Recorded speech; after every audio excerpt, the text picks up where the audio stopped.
এই যে শাল দুধ, এই শাল দুধ কেন বলেন যে 1 ঘন্টার মধ্যে শাল দুধ দিতে হবে, লেখা আছে এখানে 1 ঘন্টার শেষ মায়ের শাল দুধ দিতে, ওয়াই? বাট নিশ্চয়ই শাল দুধের মধ্যে এমন কিছু গুণ আছে যেটা আপনারা ডাক্তাররা জানেন। এটার কোনো বিকল্প নাই। যদি শাল দুধের বিকল্প হওয়ার পরে অন্য কিছু দিয়ে দিতে পারতেন, পোলিও ড্রপের মতো জিপার মধ্যে, কিন্তু এটা তো করেন না।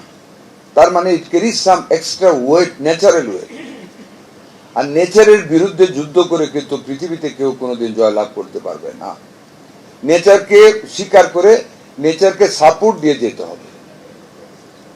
নেচারকে সাপোর্ট দিলে একটা আমরা সমষ্টিক একটা উপকার সমাজের কাছে, মানুষের কাছে বয়ে নিতে পারবো। আমাদের কর্ম কার্য সফল হবে, চেষ্টা সফল হবে।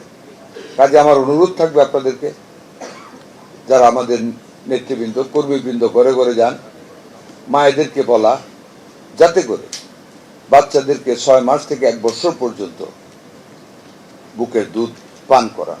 মায়ের বুকের দুধের কোনো বিকল্প শিশুর গঠনে আর নেই। এই জিনিসটা পুষ্টিকর্মীরা আমাদের মাদেরকে বোঝাতে হবে।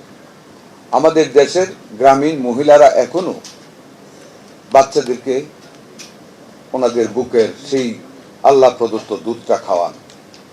শিক্ষিত মহিলাদের মধ্যে যারা কর্মজীবী, কর্মের দোহাই দেন। কেন? কর্মে যাওয়ার আগেও তো একটা সময় থাকে, কর্ম থেকে ফিরে এসে একটা সময় থাকে, সেই টাইমটা তো 2 বেলা অন্তত বাচ্চাকে বুকের দুধ দেওয়ানি যায়। দয়া করে আপনারা আপনাদের কর্মকাণ্ডে, আপনাদের এই সপ্তাহে এটার উপরে জোর দেবেন, যাতে করে আমাদের সেই প্রকৃতির যে দান আমাদের মায়েদের উপর, সেই দানটা থেকে যেন আমাদের ভবিষ্যৎ প্রজন্মকে বঞ্চিত না করা হয়।